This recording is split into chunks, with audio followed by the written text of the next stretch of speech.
E começamos o nosso programa de hoje com o quadro Dicas de Saúde. Dr. Adilson Fácil começa uma série de reportagens falando sobre a arte da medicina. Hoje falaremos um pouco de como foi a medicina em tempos passados.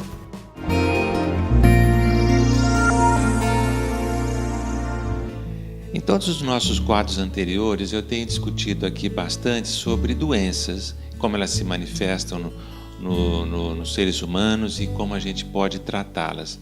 Mas hoje eu gostaria de iniciar uma série de matérias falando um pouquinho de quem cuida de tudo isso, que são os médicos e todos os outros profissionais de saúde que compõem essa equipe. E eu gostaria então de começar falando sobre um pouco dessa arte de exercer a medicina para cuidar de pessoas. A grande maioria das pessoas hoje em dia, elas não têm noção de como se desenvolveu para chegar até hoje a medicina, como ela foi adquirindo esses conhecimentos para chegar hoje a gente poder fazer um exame, ter um diagnóstico através de um laudo e depois o médico ou a pessoa especializada vai cuidar. Nos primórdios, a gente tinha as pessoas, os médicos de antigamente, mas de muito lá antigamente, eram tidos como praticamente artistas. Eles exerciam a arte da medicina. Por que isso? Imaginem vocês que nos primórdios da medicina, o médico ou a pessoa que exercia a cura sobre outras pessoas, elas só podiam contar com os seus olhos, as suas mãos e, o mais importante, a sua percepção.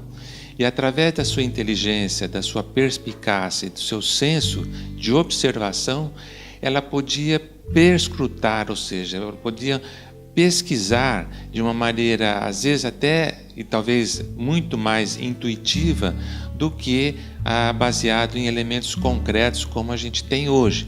Hoje nós temos um ultrassom, um exame de sangue, uma tomografia e a gente tem uma visão interna do corpo que jamais poderia ser pensado nos primórdios da medicina. Naquela ocasião, as pessoas elas podiam contar apenas com a sua percepção.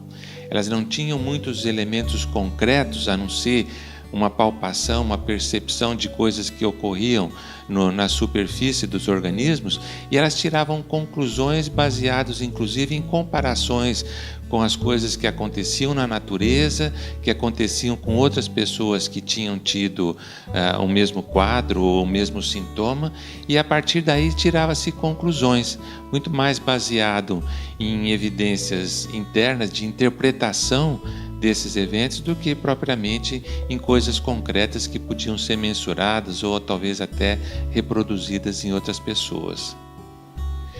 Então esse senso de observação e de tirar conclusões eram particulares de algumas pessoas e essas pessoas eram tidas nas comunidades como pessoas de outro mundo, pessoas especiais que tinham uma ligação com o sobrenatural.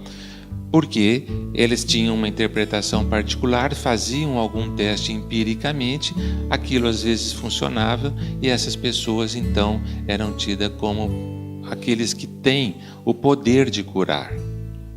E assim eles eram chamados de artistas. E aí se desenvolveu o que no passado se chamava a medicina, comparando-a como uma arte, mas que na verdade eram desenvolvidas e trabalhadas como pessoas que tinham um poder e um senso de observação muito melhor. Então, ao longo do tempo, foram desenvolvendo, através desse senso de observação e de tirar conclusões, foram se desenvolvendo métodos mais específicos, mais concretos, E hoje a gente chega com um arsenal enorme de elementos que podem nos auxiliar tanto no diagnóstico quanto no tratamento. E eu quero agora, nos próximos quadros do programa Tempo ao Tempo, no nosso quadro aqui Dicas de Saúde, desenvolver um pouco mais esse raciocínio e comparando o que a gente ainda precisa ter de arte para exercer a profissão com aquilo que a gente já tem de concreto. Eu espero que todos tenham uma excelente semana, sempre com muita saúde, e nos encontramos nos próximos quadros para dar continuidade a esse tema.